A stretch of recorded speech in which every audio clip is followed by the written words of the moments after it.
Okay so classification of viruses, ये हम लोग देखेंगे कि what is how viruses are classified actually. अगर सिस्टम देखें क्लासिफिकेशन का, बैक्टीरिया का हो गया या ह्यूमन का हो गया, तो कभी भी देखो बैक्टीरिया का देखो तो आपको क्या मिलेगा, जैसे सार्सिना लूटिया, ओके। फिर आपका हो गया इशेरिशिया कोलाई या साल्मोनेला टाइफी। तो ये क्या, टू नेम सिस्टम है, एक जो जनरा है और ये जॉनरा बोल सकते हैं, एंड दूसरा है स्पीशीज का नाम, ठीक है। बट ये सेम थिंग वायरस के लिए भी अप्लाई होता है क्या? लीनियंस लीनियन क्लासिफिकेशन सिस्टम नहीं, नहीं होता, ठीक है। तो वायरसेस को लीनियन सिस्टम ऑफ क्लासिफिकेशन से क्लासिफाई नहीं कर सकते, ठीक है, क्योंकि इट इज अनक्लियर कि किधर वायरसेस का कॉमन ओरिजिन किधर से ओरिजिनेट हुआ, ठीक है। तो one one of the classical hypothesis ये है कि जो वायरसेस है वो एक्चुअली जो जेनेटिक मटेरियल है, it was a part of gene, ठीक है। वो मतलब जेनेटिक मटेरियल का ही पार्ट था, एंड जैसे प्लाज्मिड अलग हो जाते हैं वैसे ये चीज़ अलग हो गई, okay. And then it started as a infection, ठीक है। तो बहुत सारे एक्चुअली हाइपोथेसिस है, ये this one of the hypothesis, ठीक है। तो अभी हम लोग क्लासिफिकेशन देख रहे हैं। लॉजिकल पैरामीटर वायरसेस को किस में क्लासीफाई कर सकते हैं? अगर वायरस को क्लासीफाई करना, it is based on their basic properties. तो क्या हो सकते हैं बेसिक प्रॉपर्टीज, क्या हो सकते हैं? ये बेसिक प्रॉपर्टीज ऑफ वायरसेस क्या हो सकती है? उसका स्ट्रक्चर हो गया, ठीक है, जेनेटिक मटेरियल हो गया, प्रोटीन कंपोनेंट्स हो गए, ठीक है, प्रोटीन है, अरेंजमेंट हो गया, कंपोनेंट्स ऑफ वायरसेस हो गए, या नेचर ऑफ होस्ट हो गए, ठीक है। ये स्पेसिफिक फीचर के उसमें हम लोग क्लासीफाई कर सकते हैं इन द रेप्लिकेशन साइकिल। मतलब जैसे एक तो बेसिक प्रॉपर्टीज हो गए जिसपे हम लोग वायरसेस को क्लासीफाई कर सकते हैं, या दूसरा या specific feature in replication cycle. जैसे for example if it is using some kind of reverse transcriptase enzyme और नॉट, ठीक है। तो ये क्या हो गया, स्पेसिफिक फीचर हो गया, okay? तो वायरस को फिर कैसे on the basis of basic property कैसे क्लासिफाई कर सकते हैं? On the basis of the genetic material. Genetic material हमारा डीएनए हो सकता है, आरएनए हो सकता है। फिर उसमें भी क्लासिफिकेशन हो सकता है कि डबल स्टैंडर्ड डीएनए या सिंगल स्टैंडर्ड डीएनए, या सिंगल स्टैंडर्ड आरएनए या डबल स्टैंडर्ड आरएनए, ठीक है। तो हम लोग वायरस को ऐसे क्लासीफाई कर सकते हैं। फिर प्रोटीन अरेंजमेंट के बेसिस पे सेकंड जो है इधर, उस पर क्लासीफाई कर सकते हैं कि उसका सिमेट्री क्या है, ये आइकोसाहेड्रल सिमेट्री है या हेलिकल सिमेट्री है या आपका बाइनल सिमेट्री है, ठीक है, जो हम लोगों ने देखा था। फिर उसके डायमेंशंस कितने हैं, is it a small very small virus या it is a very large virus. तो डायमेंशन के बेसिस पे अभी हम लोग क्लासीफाई कर सकते हैं, ठीक है। कंपोनेंट्स ऑफ वायरसेस, तो हम लोग क्लासीफाई कर सकते हैं वायरस को on the basis of components. Enveloped virus हो गया कि नॉन ऑनवेलप्ड, मतलब उसमें एनवेलप नहीं है, ठीक है। उसमें स्पेसिफिक एंजाइम्स है क्या, ठीक है, जो कि इनिशिएशन या इन्फेक्शन स्टार्ट करने में काम आता है। तो ओके। फिर nature of host, human virus है, एनिमल वायरस है, प्लांट वायरस है, या बैक्टीरियल वायरस है, या जो दूसरे एनिमल है प्रोटिस्ट, तो उनके वायरस है। बट हम लोग जो ज़्यादातर जो हम लोग स्टडी करते हैं वायरसेस का, it is based on only economic importance या ह्यूमन हेल्थ से रिलेटेड रहेगा, तभी उसका ही स्टडी किया जाता है। बाकी वायरसेस को हम लोग स्टडी नहीं करते, ओके, ये याद रखो। जो ह्यूमन को इन्फेक्ट करता है वो उसको ही हम लोग स्टडी करते हैं, वायरसेस को। और जो बाकी एनिमल्स को, जो हम लोग जैसे फॉर एग्जांपल बर्ड फ्लू हो गया, तो हम लोग डोमेस्टिकेट कर रहे हैं एनिमल्स को, राइट, है ना। तो जो animals are economically important for us, उन वही उनसे रिलेटेड जो वायरसेस है उनका ही स्टडी किया जाता है, बाकी वायरसेस का स्टडी नहीं किया जाता, ठीक है। तो ये याद रखना। ओके, सो बेसिक प्रॉपर्टीज में थोड़ा सा हम लोग ने specific feature in replication cycle ये नहीं देखा है, और ये एक्चुअली होता है तुम्हारा रिवर्स ट्रांसक्रिप्टेज एंजाइम, क्योंकि इसमें जो डीएनए जो वायरस रहता है वो अपना आपका आरएनए रहता है, और फिर वो डीएनए में कन्वर्ट हो जाता है, एंड फिर डीएनए से वो इंटीग्रेट हो जाता है, एंड देन डीएनए से फिर आरएनए वायरसेस जनरेट होते हैं। तो जैसे एग्जांपल हो गया एचआईवी वायरस हो गया, ठीक है। तो ये इसमें स्पेसिफिक फीचर है या स्पेशल फीचर है, ओके। तो वायरस को क्लासिफाई करने के लिए हम लोग जो बाल्टीमोर सिस्टम क्लासिफिकेशन यूज़ किया था, ओके। Baltimore system, okay. तो बाल्टीमोर स्कीम और वायरस क्लासिफिकेशन है क्या? ये काफ़ी छोटा सा शॉर्ट नोट भी बोल सकते हो उसको, ठीक है। तो 1971 में डेविड बाल्टीमोर ने जो नाम है, ठीक है, डेविड बाल्टीमोर, इन्होंने सजेस्ट किया कि वायरस को कैसे क्लासिफाई किया जाए, ठीक है। तो इसने क्या सजेस्ट किया, on the basis of the virus produces mRNA during infection, कैसे जो वायरस है एमआरएनए जनरेट करता है, उसके बेसिस पे वायरस को क्लासिफाई किया जा सकता है। सो तुम लोग बोलोगे कि एमआरएनए कैसे जनरेट कर रहा है, नॉर्मल कर रहा रहेगा, ठीक है। तो अगर हम लोग देखें तो इसमें सारे के सारे वायरसेस है, ठीक है। तो इसमें आपका जैसे फॉर एग्जांपल अगर डीएनए वायरस रहेगा तो वो डायरेक्टली एमआरएनए जनरेट कराएगा, ठीक है ना। बट अगर सिंगल स्टैंडर्ड डीएनए वायरस रहेगा तो पहले वो डबल स्टैंडर्ड डीएनए बना सकता है, या उससे डायरेक्ट एमआरएनए जनरेट कर रहा है क्या, वो चेक करना पड़ेगा, ठीक है। फिर दूसरे वायरसेस हो सकते हैं, ये तो डीएनए वायरस हो गए। आरएनए वायरसेस का इंपॉर्टेंट है। आरएनए वायरसेस दो टाइप के, ठीक है, सिंगल स्टैंडर्ड और डबल स्टैंडर्ड। तो डबल स्टैंडर्ड आरएनए वायरस से तो आराम से एमआरएनए जनरेट हो जाता है, ठीक है। आरएनए डिपेंडेंट आरएनए पॉलीमरेज, ये याद रखो। RNA dependent RNA polymerase enzyme का नाम है, जो कि आरएनए से आरएनए जनरेट करता है, ठीक है। अभी ये याद रखो, जो हमेशा याद रखो, mRNA is a positive sense nature, ठीक है, पॉजिटिव सेंस का रहता है। हमेशा याद रखो एमआरएनए जो रहता है वो पॉजिटिव सेंस का रहता है। वो बनता किससे, किसका कॉम्प्लीमेंट्री बनता है, किसी को किसको एज अ टेम्पलेट लेके चलता है, नेगेटिव सेंस को एज अ टेम्पलेट लेके चलता है, एंड फिर वो पॉजिटिव सेंस आरएनए जनरेट होता है, ठीक है। और इसका कॉम्प्लीमेंट्री पॉजिटिव सेंस रहता है, ठीक है। तो नेगेटिव सेंस से आपका, इससे आपका एमआरएनए जनरेट होता है। Same goes for DNA also, ठीक है। डीएनए में भी आपका दो सेंस रहते हैं, एक पॉजिटिव और होते हैं नेगेटिव रहता है। तो नेगेटिव सेंस से आपका पॉजिटिव सेंस एमआरएनए जनरेट होता है, ठीक है। ये याद रखना, पॉजिटिव सेंस एमआरएनए, ठीक है। अब आप बोलोगे तो ये तो डबल स्टैंडर्ड आरएनए और डबल स्टैंडर्ड डीएनए का हो गया, और सिंगल स्टैंडर्ड डीएनए का भी हो जाएगा, okay. But what about RNA viruses, जो कि इधर भी जो सिंगल स्टैंडर्ड आरएनए रहते हैं उनमें भी रहता है एक पॉजिटिव सेंस, जिनके पास रहता है आरएनए वायरसेस, और दूसरे होते हैं नेगेटिव सेंस आरएनए वायरसेस, ठीक है। इधर इधर जो सिंगल स्टैंडर्ड आरएनए वायरसेस होते हैं वो भी दो टाइप के होते हैं, पॉजिटिव सेंस और नेगेटिव सेंस। तो पॉजिटिव सेंस से डायरेक्टली एमआरएनए जनरेट करना इजी है, ठीक है। आरएनए डिपेंडेंट आरएनए पॉलीमरेज बनाएंगे, और ये sorry sorry sorry sorry sorry sir.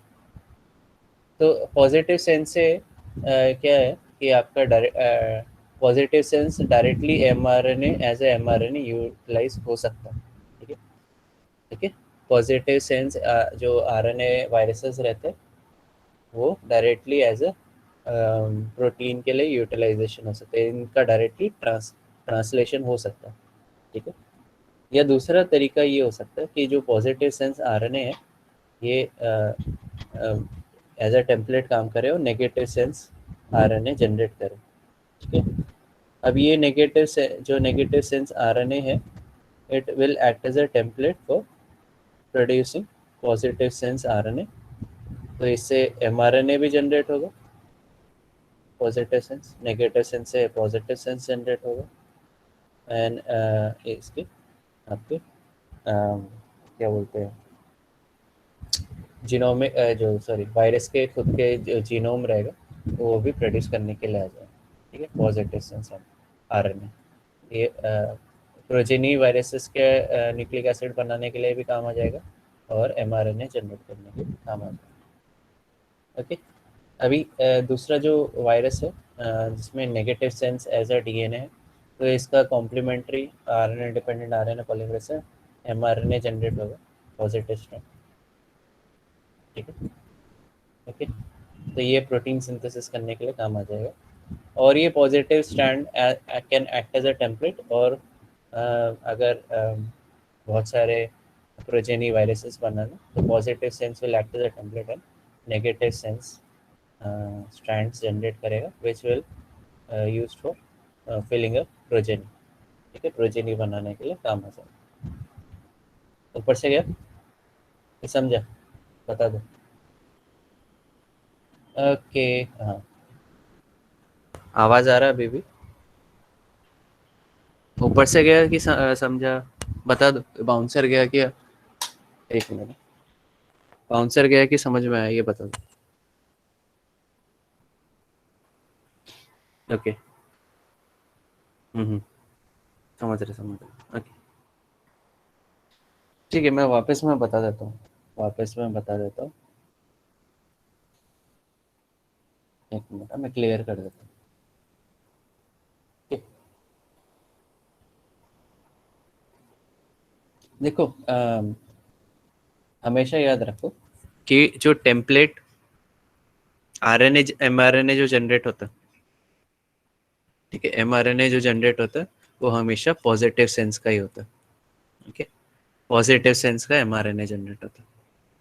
तो इसका जो जिधर से बनता है, जिसका कॉम्प्लीमेंट्री बनता है, वो हमेशा नेगेटिव सेंस का डीएनए रहता है, ठीक है, डीएनए हो गया या आरएनए हो गया जो भी हो, ठीक है। तो नेगेटिव सेंस से पॉजिटिव सेंस जनरेट होता है, मतलब क्या, जो अपोजिट सेंस का एमआरएनए जनरेट होता है, ठीक है। अभी एमआरएनए ज़्यादातर पॉजिटिव सेंस ही होता है, ठीक है, नेगेटिव सेंस नहीं होता। तो जो जिससे बन रहा है वो नेगेटिव सेंस से बन रहा है, ठीक है, नेगेटिव स्टैंड, जैसे फॉर एग्जांपल आपका ट्रांसक्रिप्शन में हो गया, ठीक है, तो ये उससे बनता है। अभी जो डबल स्टैंडर्ड डीएनए है आपका, ये भी पॉजिटिव सेंस होगा, इसमें नेगेटिव सेंस होगा, ठीक है, नेगेटिव सेंस से आप पॉजिटिव सेंस एमआरएनए जनरेट कर रहे हैं, ओके। तो ये टेम्पलेट है, ठीक है, नेगेटिव सेंस और पॉजिटिव सेंस आपका प्रोडक्ट है। तो ये आपका क्लियर हो जाता है डबल स्टैंडर्ड डीएनए के लिए, ठीक है, और आपका सिंगल स्टैंडर्ड डीएनए के लिए भी क्लियर हो जाता है। डबल स्टैंडर्ड आरएनए भी सेम रहता है कि एक पॉजिटिव एक नेगेटिव सेंस रहता है और आपका पॉजिटिव सेंस एमआरएनए जनरेट हो जाता है, ठीक है, नेगेटिव से, ठीक है। तो इतना होपफुली क्लियर रहेगा आपको कि नेगेटिव सेंस से आपका पॉजिटिव सेंस एमआरएनए जनरेट होगा, ठीक है। होपफुली इतना तो क्लियर है, ये क्लियर है, यस और नो, कि नेगेटिव सेंस से आपका पॉजिटिव सेंस एमआरएनए जनरेट है, एमआरएनए हमेशा पॉजिटिव सेंस का। अभी इधर जो अभी हम लोग आ रहे हैं इधर हम लोग आरएनए वायरसेस के बारे में आ रहे हैं और वो भी सिंगल स्टैंडर्ड आरएनए वायरसेस, ठीक है। तो सिंगल स्टैंडर्ड आरएनए वायरसेस का हम लोग देखने वाले हैं, ओके। इधर इसको भी हम लोग दो में डिवाइड कर देते हैं, ओके, आरएनए वायरसेस को जिनका नेगेटिव सेंस स्ट्रैंड है, सिंगल स्टैंडर्ड, ठीक है, जिनका नेगेटिव सेंस है, और दूसरे आरएनए वायरसेस जिनका पॉजिटिव सेंस, ठीक,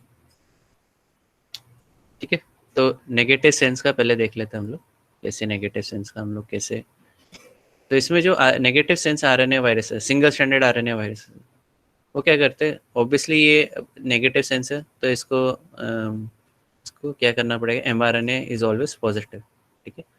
तो ये क्या करता है, इसको एज अ टेम्पलेट लेके पॉजिटिव सेंस एमआरएनए जनरेट कर देता है, तो ये पॉजिटिव सेंस हो गया था, ठीक है। तो इंजाइम का नाम है आरएनए डिपेंडेंट आरएनए पॉलीमरेज, ठीक है, RDRP, simple, RNA dependent RNA polymerase, simple है एकदम। नेगेटिव सेंस से पॉजिटिव सेंस आरएनए जनरेट हो रहा है। अब ये पॉजिटिव सेंस आरएनए क्या कर रहा है, इसके प्रोटीन्स बन सकते हैं, ठीक है नहीं, सारे प्रोटीन्स जनरेट हो जाएंगे। अब ये पॉजिटिव सेंस एक और काम कर सकता है, अगर प्रोटीन नहीं बनाना तो इससे ये it will act as a template और बहुत सारे फिर नेगेटिव सेंस एमआरएनए जनरेट होंगे, ठीक है। नेगेटिव नेगेटिव, अभी नेगेटिव क्यों, क्योंकि ऑब्वियसली आपका जो वायरस है उसका जीनोम इज नेगेटिव सेंस, ये बहुत सारे नेगेटिव बना रहा है, मतलब कि जो वायरस है उसको प्रोजेनीज बनाना है, ठीक है। तो ये पॉजिटिव एज अ इसको पॉजिटिव सेंस को एज अ टेम्पलेट लेके जाएगा और बहुत सारे नेगेटिव प्रोजेनी फाइजेस बनाएगा, ठीक है। तो इसको फिर पैक कर देंगे, जो वायरस है पैक कर देगा और ये बाकी दूसरे सेल्स को इन्फेक्ट करना चालू कर देगा, ठीक है। तो इतना क्लियर है, नेगेटिव सेंस वाला क्लियर है, ये वाला क्लियर है, यस।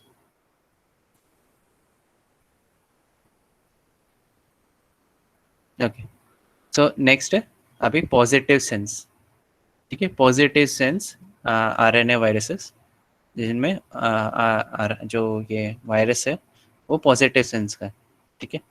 अभी पॉजिटिव सेंस है तो ये obviously it can act as a mRNA, directly mRNA जैसे एक्ट करेगा और ये डायरेक्टली ट्रांसलेट हो जाएगा। इधर क्या था, लेफ्ट साइड में अगर देखते हो तो इधर इसका ट्रांसक्रिप्शन हो रहा है, मतलब इसका ही कॉपी जनरेट हो रहा है और फिर उसका प्रोटीन जनरेट हो रहा है, ट्रांसलेशन इधर हो रहा है, ठीक है। तो ये डायरेक्टली ट्रांसलेट हो सकता है, ठीक है, ये डायरेक्टली ट्रांसलेट हो सकता है इनटू प्रोटीन्स, ओके। ये डायरेक्टली ट्रांसलेट हो सकता है प्रोटीन्स, ठीक है। ये एक फायदा हो गया। दूसरा है क्या है, अभी इसको प्रोजेनी बनाना है, तो प्रोजेनी बनाने के लिए पॉजिटिव से पॉजिटिव नहीं जनरेट होगा, तो इसको क्या करना पड़ेगा, पहले नेगेटिव सेंस बनाना पड़ेगा, ठीक है। अभी नेगेटिव सेंस बना रहा है तो ये प्रोटीन सिंथेसिस के लिए तो यूज़ नहीं होने वाला, ये खाली प्रोजेनी बनाने के लिए काम आएगा। तो इसके फिर बहुत सारे पॉजिटिव कॉपीज आरडीआरपी से जनरेट होंगे, ठीक है। तो इसके पॉजिटिव सेंस बहुत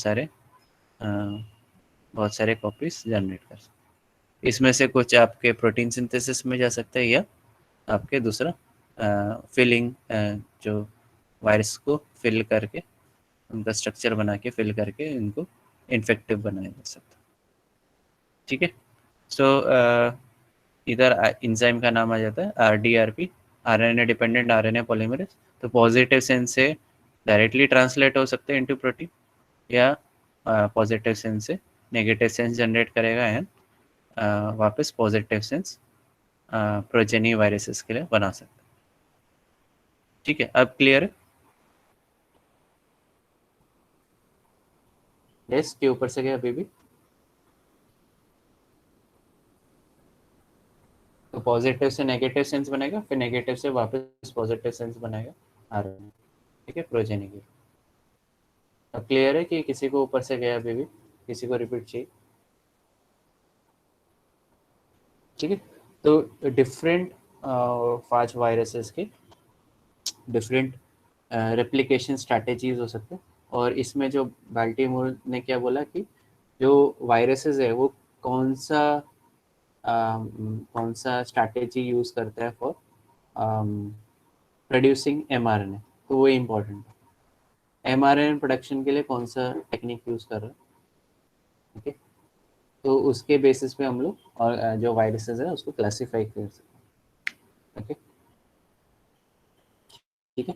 तो हम लोगों ने देखा कि all virus must express mRNA for translation into protein, जो भी उनका मशीनरी है उसकी।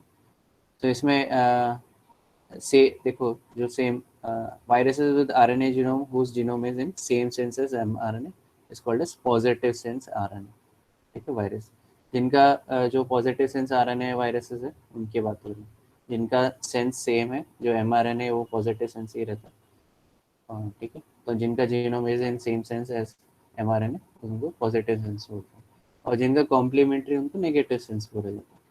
और कुछ वायरसेस जो उनके पास डबल स्टैंडर्ड रहता है, जीनोम हो सकता है डीएनए हो या आरएनए, ठीक है। So this classification scheme is currently used mainly with reference to RNA genome virus. ज़्यादातर ये RNA जीनोम वायरसेस के लिए ज़्यादा अच्छे से यूटिलाइज होता है, जिधर पॉजिटिव और नेगेटिव सेंस वायरस को हम लोग ने ग्रुप किया हुआ। ओके, एक और है, ये स्कीम थोड़ा सा इनकम्प्लीट है। क्यों इनकम्प्लीट है? क्योंकि बाल्टीमोर ने तभी रेट्रो वायरसेस के ऊपर उसको एक पर्टिकुलर ग्रुप में नहीं किया। तो रेट्रो वायरसेस है ऐसे होते हैं जिनके पॉजिटिव सेंस आरएनए रहता है, बट वो क्या करते हैं, वो आरएनए से सी डीएनए में कन्वर्ट कर देते हैं एंड वो डीएनए इंसर्ट हो जाता है, ठीक है। और फिर वो एज अ सी डीएनए फिर आरएनए जनरेट करते हैं, ठीक है। तो ये DNA is acting as a intermediate in the replication cycle है ये। और एक्चुअली रेट्रोवायरसेस डीएनए कैरी नहीं करते, दे कैरी आरएनए, ठीक है। तो DNA is acting as a intermediate, ठीक है। तो इसलिए इनको रेट्रोवायरसेस को क्लासिफाई नहीं कर पाए बाल्टीमोर। ओके ओके, तो जो जनरल क्लासिफिकेशन है, हम लोग क्या करते हैं, मतलब एज एन अभी जो करंटली यूटिलाइजेशन हो रहा है वो कॉम्बिनेशन ऑफ बाल्टीमोर है, और जो हम लोग ने ऊपर जो 4 बेसिक क्राइटेरियाज पढ़े थे कि वायरस को कैसे क्लासीफाई कर सकते हैं on the basis of genetic material, protein arrangement, components of viruses and nature of host. ये दोनों मिक्स, दो बाल्टीमोर सिस्टम और ये जो 4 है, इन का mix as in combination use किया जाता है फॉर क्लासिफिकेशन ऑफ वायरसेस, ठीक है, अभी करंटली। तो और यही जैसे मैंने पहले बताया था, वही वायरस को हम लोग क्लासीफाई कर रहे हैं या इंक्लूड कर रहे हैं जिनका कोई ना कोई डायरेक्ट या इनडायरेक्ट रिलेशन है with human being. Medical disease cause कर सकता है या impact in economic losses to humans, ठीक है। ओके, सो वही वायरसेस का स्टडी किया गया और कोई बाकी वायरसेस का स्टडी नहीं किया, ठीक। जो बाकी वायरसेस है जिनका रेलेवेंस नहीं है ह्यूमन से रिलेटेड या हमारे डोमेस्टिकेटेड एनिमल से या प्लांट से रिलेटेड, उनका कोई मेडिकल रेलेवेंस नहीं है, इसलिए उनको स्टडी भी नहीं किया जाता, ठीक। ओके, तो इनको ये स्कीम के अंदर डाला ही नहीं गया। होपफुली ये समझ में आए Baltimore system classification of viruses कैसे किया जाता है। यस, समझे के ऊपर से गया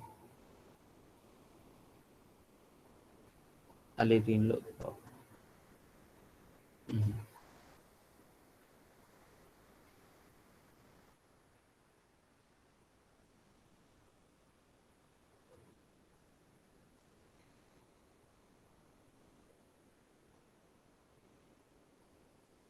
okay, so should we move to next topic? Just a second. So diagram of causes दे दिए मैंने। Okay, steps in viral replication, ठीक है। ये भी पूरा का पूरा नोट्स है, 11 पेजेस का, और इसमें ये पूरा का पूरा कंडेंस करके दिया हुआ, ठीक है। तो इसमें से आप पढ़ सकते हो, आपको बाहर कोई भी नोट्स लेने की ज़रूरत नहीं पड़ेगी। ओके, सो जितना भी ये एक्चुअली मेरे प्रीवियस कॉलेज के हैं, मैंने खुद बनाए हैं, ठीक है। ये आप यूटिलाइज कर सकते हो अभी, ठीक है। हम्म,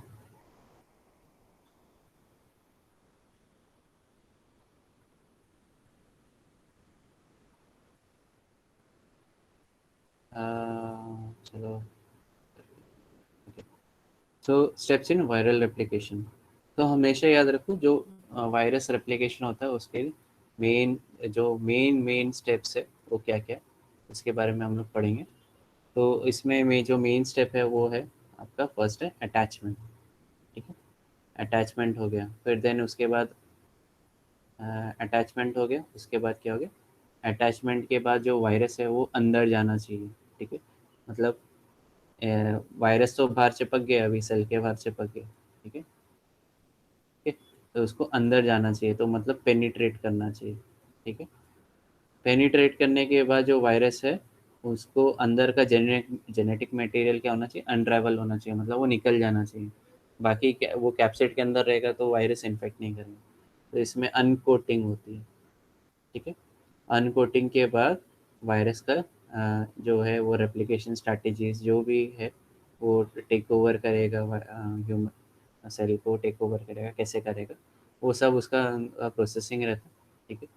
और उसके बाद मैच्योरेशन रहता है, ठीक है। ओके, मैच्योरेशन रहता है, मैच्योरेशन में उसके प्रोजेनी वायरसेस जनरेट होंगे, एंड देन उसके बाद आपका असेंबली, एंड देन उसके बाद रिलीज। तो ये काफ़ी सारे स्टेप्स है। और जैसे ही अटैचमेंट हो गया, पेनिट्रेशन हो गया, ये इधर से लेके इधर तक, ये एक्लिप्स पीरियड बोला जाता है इसको।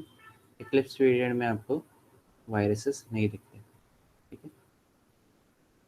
विद इन सेल वायरसेस नहीं दिखेंगे, विद आउटसाइड द सेल भी नहीं दिखेंगे। तो इनको इसको एक्लिप्स पीरियड बोला जाता है, जिधर वायरस नहीं दिखता, ठीक है। ओके, तो इसको एक्लिप्स पीरियड बोला जाता है। तो इस एक्लिप्स पीरियड में आपका जो वायरस है पेनिट्रेट करके, अनकोटिंग करके, जो भी प्रोसेसिंग हो रहेगा, उसके बाद मैच्योरेशन होने के बाद, असेंबली होने के बाद वो रिलीज हो जाएगा।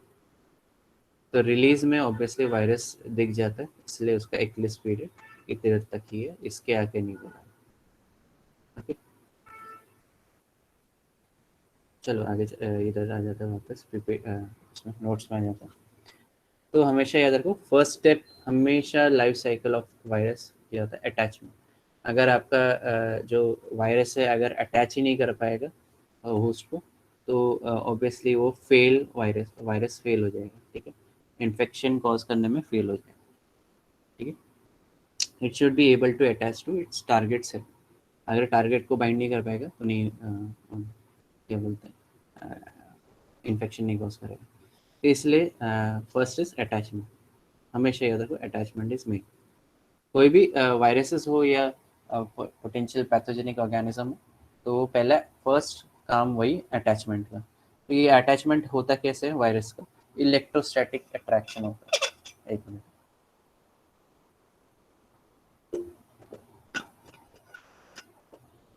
ओके, इलेक्ट्रोस्टैटिक अट्रैक्शन होता है, एंड इसमें कोई भी सेल का एनर्जी यूटिलाइजेशन नहीं होता।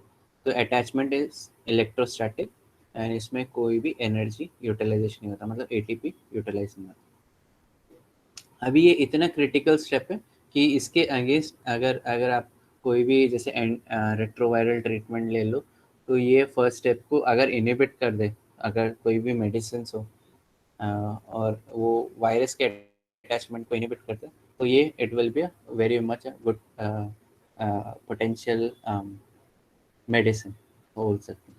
तो ये एक्चुअली हो सकता है target for anti retroviral treatment, retroviral antiviral therapy. Antiviral therapy में ये एक सबसे बड़ा टारगेट है कि आप जो वायरस को अटैच ही नहीं करने दो आपके होस्ट पर, ठीक है। तो बहुत सारे वायरसेस रहते हैं जिनके रिसेप्टर्स रहते हैं, रिसेप्टर को बाइंड कर, ठीक है। तो वो इम्पोर्टेंट है। अगर रिसेप्टर को अगर मैं ब्लॉक कर देता हूँ या वायरस को मैं ही ब्लॉक कर देता हूँ जो कि वो रिसेप्टर को बाइंड ना करे, तो इधर वो बच जाता है। जैसे फॉर एग्जांपल इधर आ जाता हूँ। तो जैसे इधर इसके रिसेप्टर्स है, सेल है, इसके रिसेप्टर के इधर रिसेप्टर्स, ओके। तो ये रिसेप्टर नॉर्मली सेल्स में रहते हैं, वायरस इनको बाइंड कर सकते हैं ऐसे, ठीक है।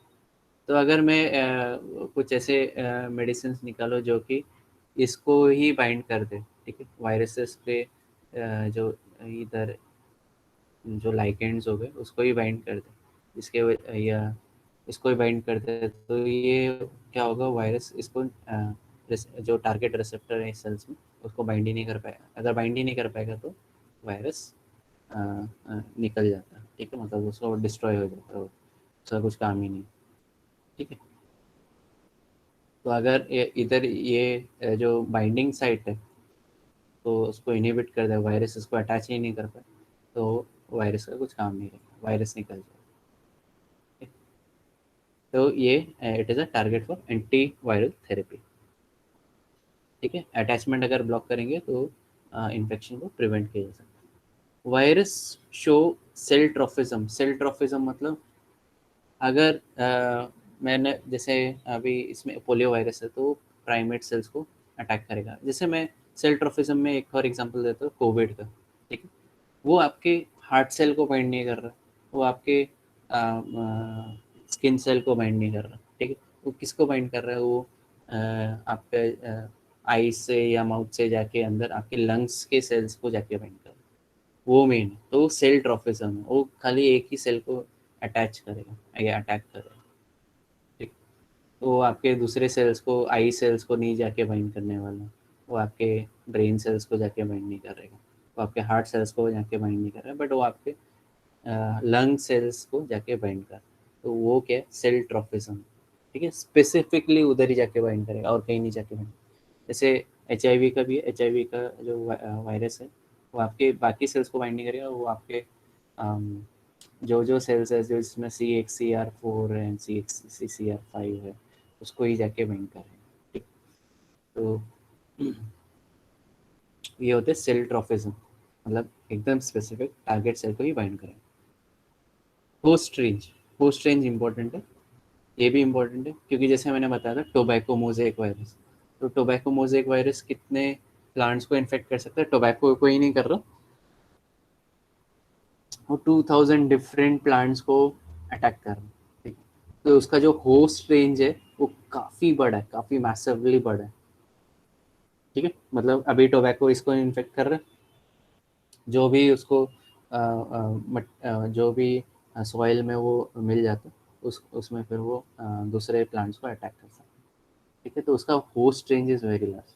अगर तुम लोग इधर देखोगे, तो इसमें टर्म क्या है, refers to different types of tissue cells और organism that a virus can infect. बहुत सारे, अगर जैसे फॉर एग्जांपल ब्रॉड रेंज आपका हो गया रेबीज वायरस, तो रेबीज वायरस बहुत सारे मैमल्स को इन्फेक्ट कर सकते हैं। जैसे आपका रेबीज आपको, आप क्या बोलते हैं, रेबीज खाली कुत्ते लोग जो डॉगीज होते हैं वो काटते हैं तो रेबीज होता है, नहीं। ऑक्स, ऑक्स भी काटते हैं, बैट्स भी काटते हैं। ठीक है, और भेड़िया भी अगर काटेगा तो रेबीज होने के चांसेस बहुत ज़्यादा है। ठीक है, बैट्स बैट्स जो बैटमैन वाला बैट। ओके, सो ये ब्रॉड रेंज है, तो क्योंकि इनमें रेबीज वायरस अफेक्ट करते हैं, अटैक करते हैं, तो इनका जो होस्ट रेंज है it is very large. Okay, फिर नैरो रेंज हो गया, जैसे HIV हो गया। HIV खाली ह्यूमन्स और प्राइमेट्स को इन्फेक्ट करता है, बाकी आपका अगर HIV आपने माउस में डाला या किसी और उस एनिमल में डाला तो वो HIV विल नॉट इन्फेक्ट, क्योंकि उसका होस्ट ही नहीं है, उसमें से उसमें क्या बोलते हैं रिसेप्टर्स अवेलेबल नहीं है, तो फिर क्या होता है, HIV वायरस इन्फेक्ट नहीं कर सकता। इवन माउस को अगर मैं HIV इंजेक्ट करूँ तो वो रिजेक्ट हो जाएगा, HIV नहीं इन्फेक्शन होगा। ओके, इसलिए जो HIV स्टडी करने के लिए माउस ऐसे इंजीनियर किया है कि जो HIV है उसके लिए रिसेप्टर्स हो, तो जब रिसेप्टर्स होंगे उसके लिए, वायरसेस के लिए, तो वो आराम से जाके बाइंड करेगा और HIV का पूरा सिम्टम्स दिखाएगा। ओके, तो ऐसे माउस क्रिएट किए गए जेनेटिकली इंजीनियर जिसमें रिसेप्टर्स हो वायरसेस के। ओके,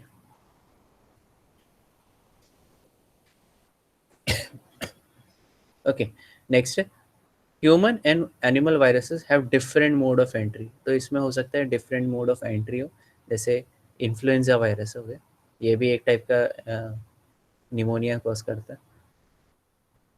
ठीक है, और आपको पता रहेगा कि आजकल इन्फ्लुएंजा वायरस भी इंडिया में चल रहा है, मतलब ऑब्वियसली आपका जो चिकन है उसमें चिकन का काफ़ी कलिंग हो रहा है क्योंकि उसमें इन्फ्लुएंजा वायरस का बहुत ज़बरदस्त अटैक हुआ। ठीक है, तो ये रेस्पिरेटरी ट्रैक के अंदर आता है इन्फ्लुएंजा जो वायरस है, वायरस अटैक कर देता है। ठीक है, नेक्स्ट है। ओके, समझ में आ रहा है, ऊपर से जा रहा है, पूछ रहा हूँ मैं।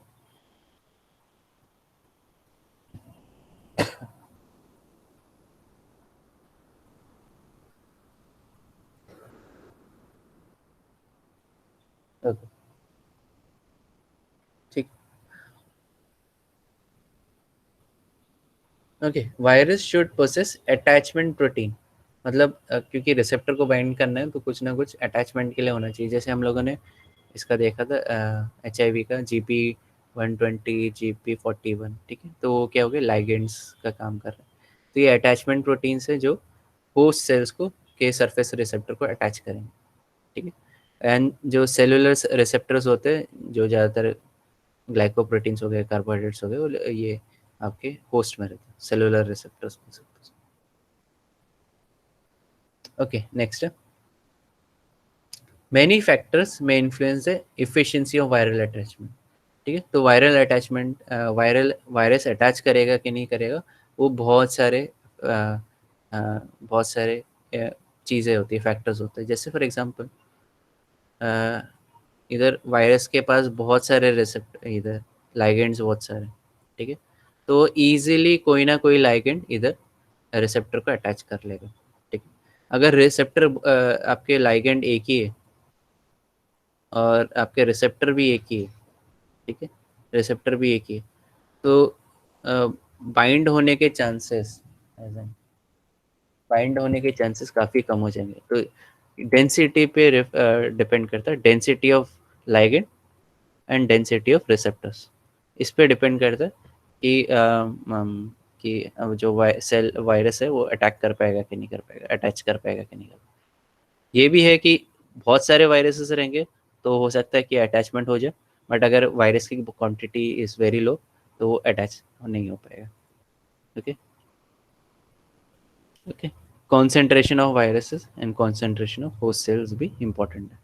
फिर जो one of the main factors है टेम्परेचर, सही टेम्परेचर है कि अगर से करेक्ट टेम्परेचर रहेगा तो वायरस अच्छे से अटैच कर पाएगा, अगर टेम्परेचर सूटेबल नहीं रहेगा तो वायरस अटैच नहीं कर पाता। पीएच भी इम्पॉर्टेंट है क्योंकि इलेक्ट्रोस्टैटिक अट्रैक्शन है, तो पीएच चेंज होने की वजह से इलेक्ट्रोस्टैटिक अट्रैक्शन चेंज हो सकता है, ठीक है। And presence in absence of specific ions, ions की भी ज़रूरत रहती है, कैल्शियम आयंस हो गया या मैग्नीशियम आयंस हो गया, तो इसका भी ज़रूरत रहता है। वो आगे जाके देखेंगे टोबैको मोज़ेक वायरस में एंड इन्फ्लुएंजा वायरस में कि आयंस का क्यों ज़रूरत पड़ता है, ठीक। तो हम लोगों ने एक चीज़ ख़त्म किया विच इज़ अटैचमेंट। नेक्स्ट हम लोग आ रहे पेनिट्रेशन। पेनिट्रेशन में कैसे कैसे जो वायरस है वो इंसर्ट हो जाता है, अंदर चला जाता है, कैसे अंदर जाता है, ठीक है। तो इसमें लग रहा है तुमको बहुत छोटे छोटे है, बट काफ़ी बड़ा है, ठीक है। ओके, तो ये पेनिट्रेशन का डायग्राम्स है ऐसे, तो इसमें से रेफर कर सकते हैं। तो इधर देख लेते हैं एक बार पहले। जैसे वायरस के ऊपर भी डिपेंड करता है, वायरस ऑनवलप्ड है नॉन ऑनवलप्ड है, ठीक है। तो इसमें अगर देखोगे तो इसमें क्या हो रहा है, जो ऑनवलप्ड वायरसेस रहते हैं वो क्या हो जाते हैं, जो सेल सरफेस है उसको अटैच करेंगे और उसमें ही फ्यूज़ हो जाता है।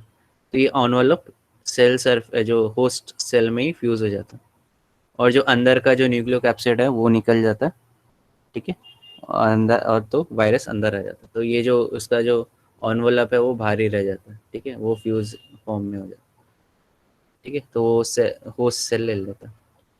दूसरा जो है उसमें क्या हो रहा है आपका, ये हम लोग पेनिट्रेशन की बात कर रहे हैं वायरसेस की। तो वायरसेस क्या होता है, ये जो होस्ट सेल है उसके साथ फ्यूज हो जाता है, जो सेल मेम्ब्रेन है उसके साथ फ्यूज हो जाता है, ठीक है। ओके, तो इनमें फ्यूजन हो जाता है। अभी फ्यूजन के बाद क्या होता है, ये जो आपका इधर ये जो एंडोजोम टाइप जनरेट हुआ है, एंडोजोम, ओके। इसमें जो सेल का एनवलप है और ये क्या बोलते हैं, एंडोजोम है, मेम्ब्रेन है, उसमें क्या होता है, आयंस जनरेट होते हैं। तो ये पीएच डिपेंडेंट प्रोसेस है, ऊपर वाला पीएच इंडिपेंडेंट प्रोसेस, ये पीएच डिपेंडेंट है। इसमें क्या होता है, आयंस जनरेट होता है, जो प्रोटॉन्स जनरेट होते हैं, और प्रोटॉन्स क्या करते हैं, ये जो एनवलप है उसको फाड़ देते हैं बेसिकली, ठीक है। तो अंदर चले जाते हैं, एसिडिक बना देते हैं, इसके वजह से एनवलप फट जाता है। अभी जो एनवलप फटने की वजह से जो न्यूक्लियोकैप्सिड है वो ऑटोमेटिकली इधर निकल जाता है, ठीक।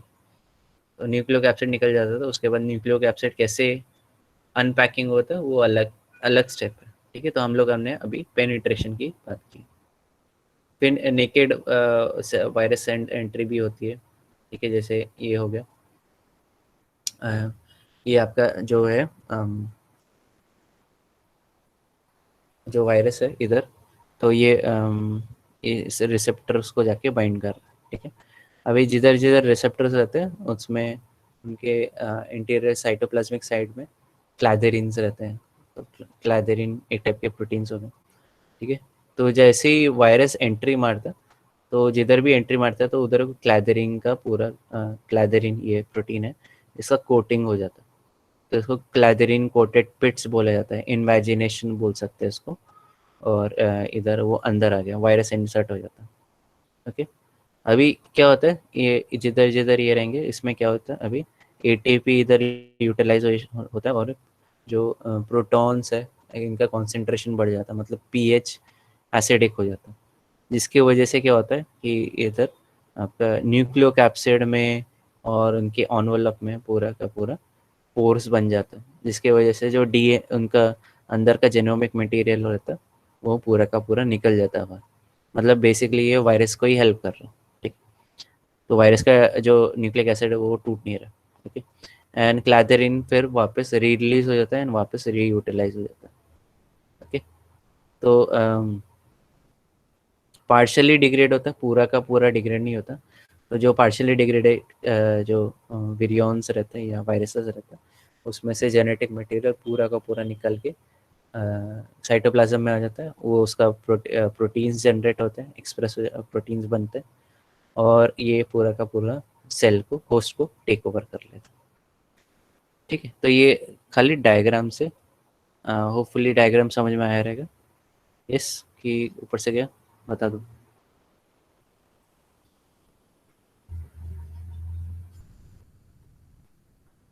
ऊपर से गया डायग्राम कि समझ में आया?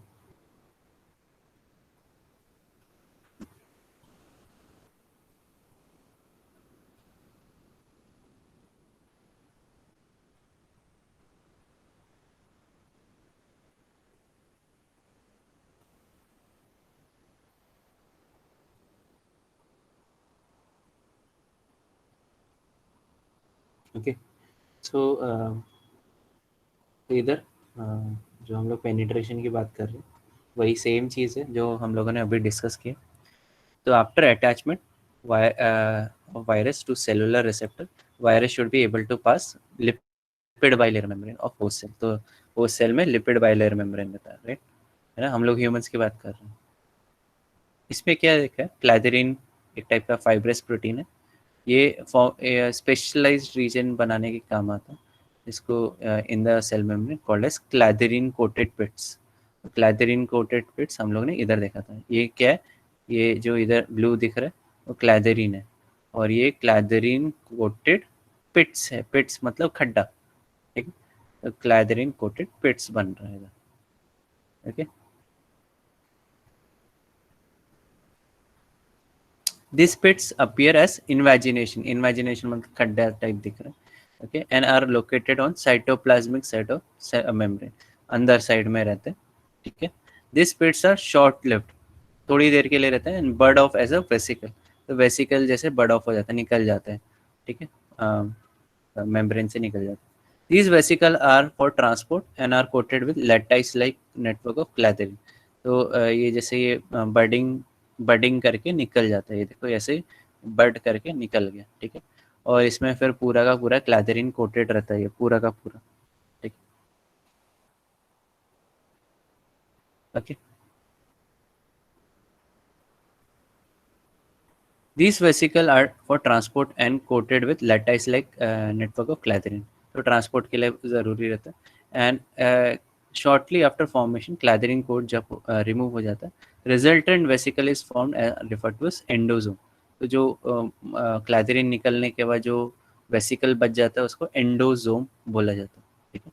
और एंडोजोम में लाइजोजोम आ जाता है, तो एंडोलाइजोजोम जनरेट होता है, ठीक है। तो फैगोसाइटोसिस में होता है, okay. Sometimes this vesicle contain viruses. तो ज़्यादातर केसेस में ये कभी कभी केसेस में क्या होता है कि वायरसेस अंदर वेसिकल के अंदर आ जाते हैं which penetrate directly and plasma membrane और वाई एंडोजोम। तो ये एंडोजोम के थ्रू वो प्लाज्मा मेम्ब्रेन में अटैक कर लेता है, ठीक है, वायरसेस। ठीक है, this the virus particle must disassemble. तो पहला वायरस जो होता है, क्योंकि अंदर जो उसका जेनेटिक मटेरियल अंदर ही है, तो उसको डिसअसेंबल करना पड़ता है। तो डिसअसेंबल के लिए ये एंडोजोम का ही, क्लैथरीन कोटेड पिट्स का ही यूटिलाइजेशन करता है। ठीक, और ये डिसअसेंबल होने के बाद जो वायरस है वो करेक्ट लोकेशन में जाना चाहिए फॉर जीनोम रेप्लिकेशन। ठीक है, इसमें अभी हम लोग पढ़ने वाले एनवलप्ड वायरस एंट्री। तो अगर वायरस जो है एनवलप्ड है तो वो कैसे एंट्री मारता है। ओके, एक मिनट।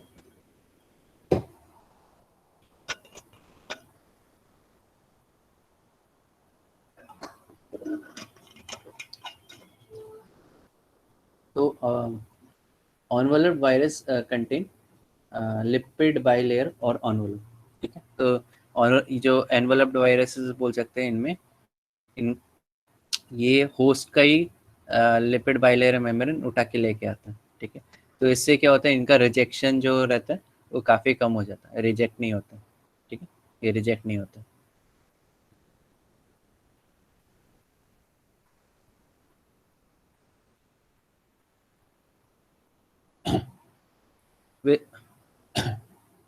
ओके, सो ये न्यूक्लियोकैप्सिड को सराउंड करते हैं। The virus enter cell via fusion of viral and cellular membrane. तो वायरस का मेम्ब्रेन और सेलुलर मेम्ब्रेन का फ्यूजन होता है इधर, जैसे इधर दिखा है। ये जो वायरस का एनवलप है और सेल का जो होस्ट का मेम्ब्रेन है, उसमें फ्यूजन होता है। तो फ्यूजन की वजह से क्या होता है, ये एनवलप ऊपर ही रह जाता है मेम्ब्रेन में, और जो वायरस है उसका न्यूक्लियोकैप्सिड अंदर आ जाता है। ठीक है,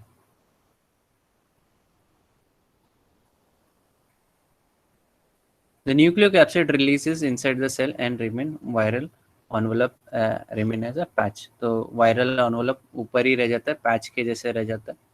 ठीक है, and in the cellular membrane this fusion is pH independent। ये वाला जो हम लोगों ने देखा था, ये pH independent है, इसमें pH का कोई ज़रूरत नहीं है।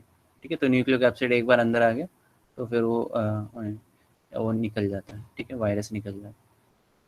दूसरा जो हम लोग देखने वाले रिसेप्टर मीडिएट एंडोसाइटिक एंट्री में, उसमें इनगल्फमेंट होता है। मतलब क्या होता है, वायरस को इनगल्फ किया जाता है, अंदर लिया जाता है पूरा का पूरा। ओके, एंड जो एनवलप वायरस है जो अटैच करते हैं सेल सरफेस को, जो इधर ये क्या हो रहा है, इनगल्फमेंट हो रहा है पूरा का पूरा।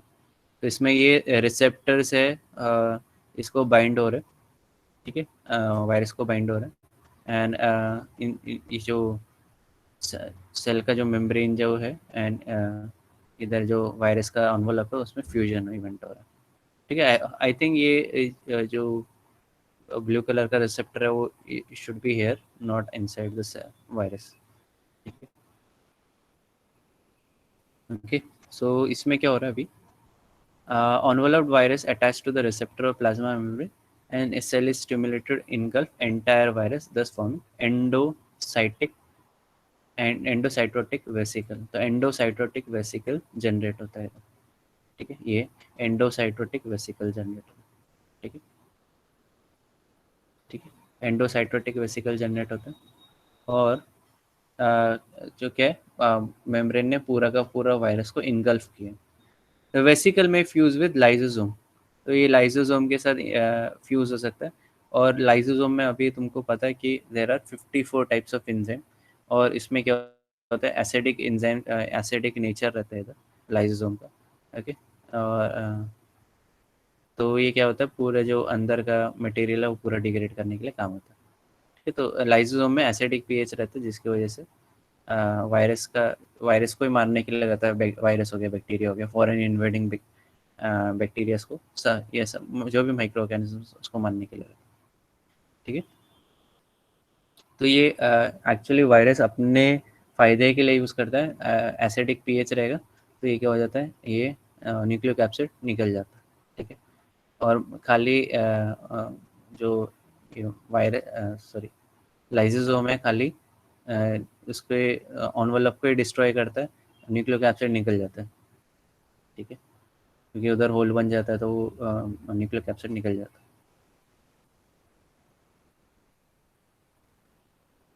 है। Acidic pH of endocytotic vesicle, इसमें कन्फर्मेशन चेंज आता है वायरल प्रोटीन्स में, एंड ये फ्यूजन होता है वायरल एनवेलप का एंड एंडोसाइटिक वेसिकल का, एंड इससे क्या हो जाता है न्यूक्लियोकैप्सिड रिलीज हो जाता है इनटू साइटोप्लाज्म।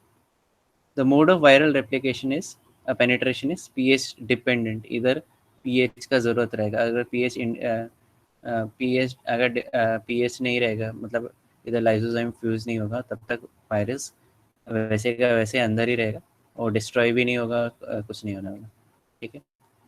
तो ये it is pH dependent process, ठीक है, और इधर था ये pH इंडिपेंडेंट प्रोसेस था, ठीक है। तो ये हम लोगों ने देखा इधर जो ये पीएच के वजह से जो एंडोसाइटोटिक वेसिकल है और जो सेल वायरस का जो एनवेलप है उसमें फ्यूजन हो रहा है, ठीक है, इन दोनों के बीच में फ्यूजन हो रहा है। समझ में आ रहा है, ऊपर से आ रहा है, बता दो।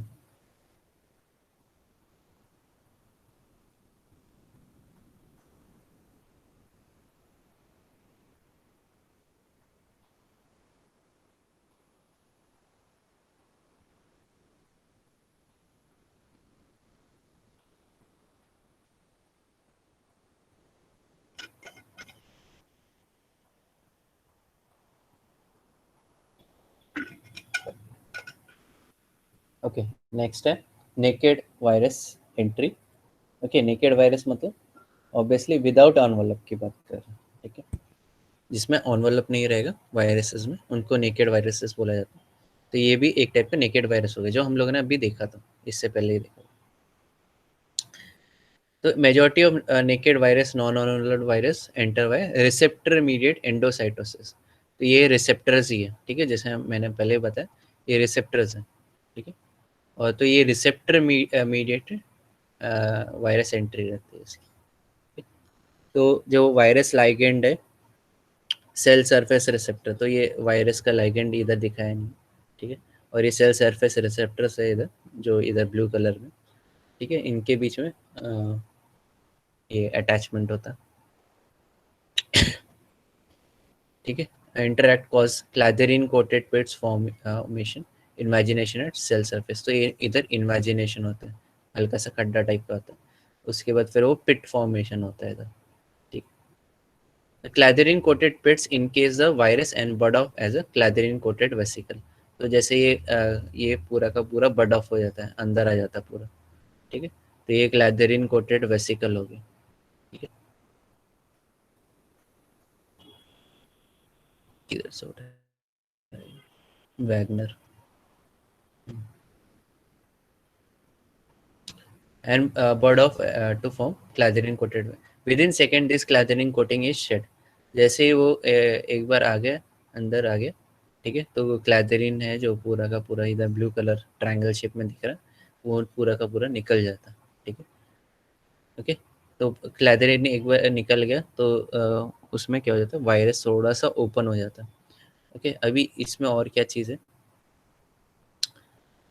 Vesicle virus fuses with lysosome. अभी इसके बाद क्या होता है वहाँ इधर इधर भी क्या होता है जो वायरस है वो लाइसोसोम जो इधर पिट बना था ये एंडोसोम टाइप में जनरेट होता है, एंडोसोम होता है,